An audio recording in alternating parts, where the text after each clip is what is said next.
welcome to the EV Ready training series powered by FleetWise.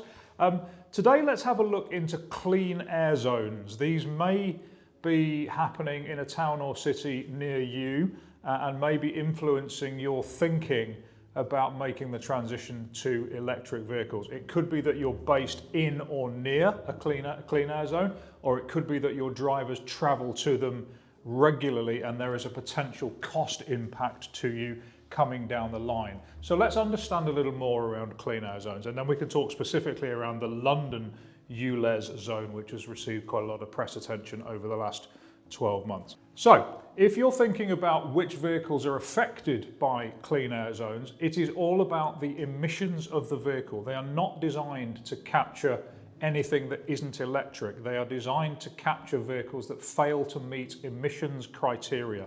If your vehicle is a petrol vehicle, it needs to be Euro 4 compliant to drive in most clean air zones. What does that mean in English? It means it's probably got to be newer than 2006. So if your vehicle is older than that, it probably won't meet the required emissions criteria. If you drive a diesel vehicle, it needs to be Euro 6 compliant, and that means it probably needs to be younger than 2016. So this is not about forcing everybody to drive electric, it's about forcing everybody to drive emissions compliant vehicles, of which of course electric vehicles will be that. So if the vehicles in your fleet are younger than that, 2006 for petrol or 2016 for diesel, in most of the clean air zones in the country, your vehicles will be perfectly compliant. And there are also clean air zones that simply don't apply to cars or vans. Let's take you through the various levels of clean air zone. A category A clean air zone will capture passenger coaches, taxis, and private hire vehicles that do not meet emissions standards. A category B clean air zone, again you'll see the letters on the side of the road.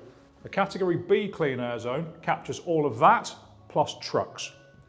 A category C clean air zone captures all of that plus vans, and a category D clean air zone captures all of that plus passenger cars and motorcycles. And there are currently, outside of London, there are only 2 category D clean air zones that affect cars. One of those is Bristol and the other one is Birmingham. Interestingly, before we start to talk about the London zone, there is one strange quirk with the clean air zones in this country, and it is in Oxford. If you are in the Oxford area, or you regularly travel into the Oxford area, you may be aware that Oxford has introduced the country's first zero emission zone. And in that instance, in the very, very centre of Oxford, you do have to operate a zero emission vehicle. That can be hydrogen or battery electric.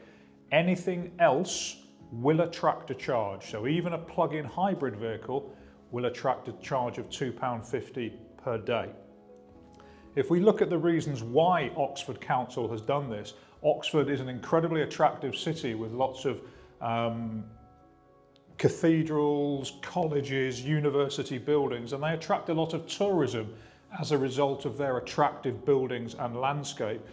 Oxford Council have recognised that a lot of the coaches bringing tourists into Oxford are damaging the very buildings that those tourists are coming in to see. So they've taken a very radical step, and that is to ban those coaches from coming in to the close proximity of the universities and college. There is current talk of that clean air zone, or the zero emission zone of Oxford, actually being expanded in its geographical size.